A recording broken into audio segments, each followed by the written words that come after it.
دوسرا یقین یہ آ جائے کہ غیر اللہ سے خدا کے بغیر کچھ نہیں ہو سکتا، اور زبان سے جو کچھ کہا جائے دل میں اس کا یقین ہو۔ زبان دلوں کے خلاف نہ بولے، مثلا کوئی بے موقع کھانے کے وقت آ گیا تو زبان سے تو اس کی آؤ بھگت کی جاتی ہے اور دل اندر سے کڑتا ہے، یہ صحیح نہیں ہے۔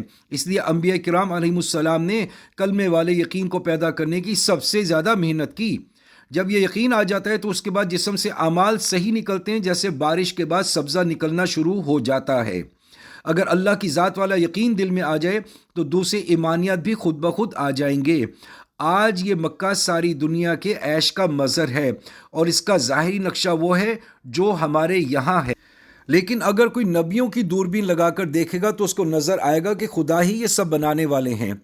اللہ ہی نے کعبۃ اللہ کی جگہ پانی سے بلبلہ اٹھایا اور اس سے اتنی بڑی زمین پیدا کر دی اور اس میں بہت ساری برکتیں رکھیں۔ تو مشرق اور مغرب میں جو کچھ پھیلا ہوا ہے اللہ تعالیٰ کی قدرت سے بنا ہے، اور وہ جب چاہیں گے اپنی قدرت سے توڑ پھوڑ دیں گے۔ ایک بات تو کعبہ سے یہ بتائی کہ سب خدا کی قدرت سے بنا ہے، انسان مرد اور عورت سے نہیں بنتا بلکہ خدا بناتا ہے۔ مکانات خدا اپنی قدرت سے بناتا ہے اور اپنی قدرت سے توڑتا ہے، جیسے آٹا اپنے آپ نہیں پستا اور پسنے کے بعد خود نہیں گوندتا اور گوندنے کے بعد خود پیڑا نہیں بنتا، اور روٹی بننے کے بعد اپنی قدرت سے توے پر نہیں چڑھتا، بلکہ جس نے اس کو بنایا وہی سب شکلوں میں اس کو منتقل کرتا ہے۔ مگر فرق یہ ہے کہ انسان کی مثل موجود ہے، اس لیے اس کے کام میں دوسرے شریک بن سکتے ہیں، مگر اللہ کا کوئی مثل نہیں، اس لیے اس کے کاموں میں اس کا کوئی شریک نہیں۔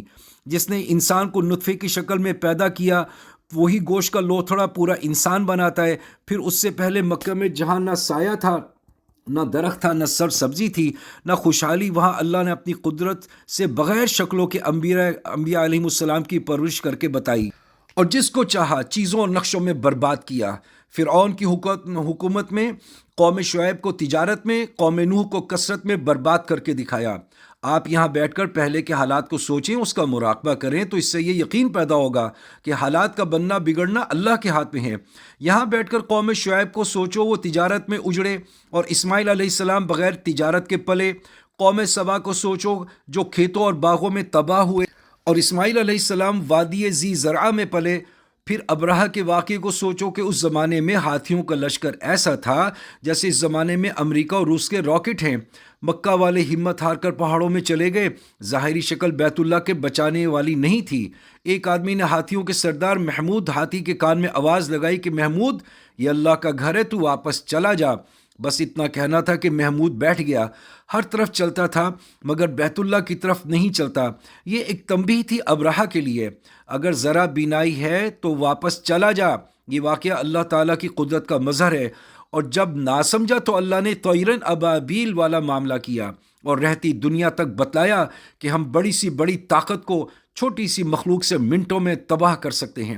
حضرت ابراہیم علیہ السلام نے اللہ سے عرض کیا کہ اے اللہ، دنیا میں حکومت، دولت اور زمینوں کے نقشے بہت ہیں، مگر میں اپنے بچوں کو ان میں لگانا نہیں چاہتا بلکہ ان کے لیے حقیقت نماز چاہتا ہوں، اور اے اللہ، جو میرے نقش قدم پر چلے ان سب کو محبت ہو جاوے، آسمان اور زمین بھی ان سے محبت کرنے لگے۔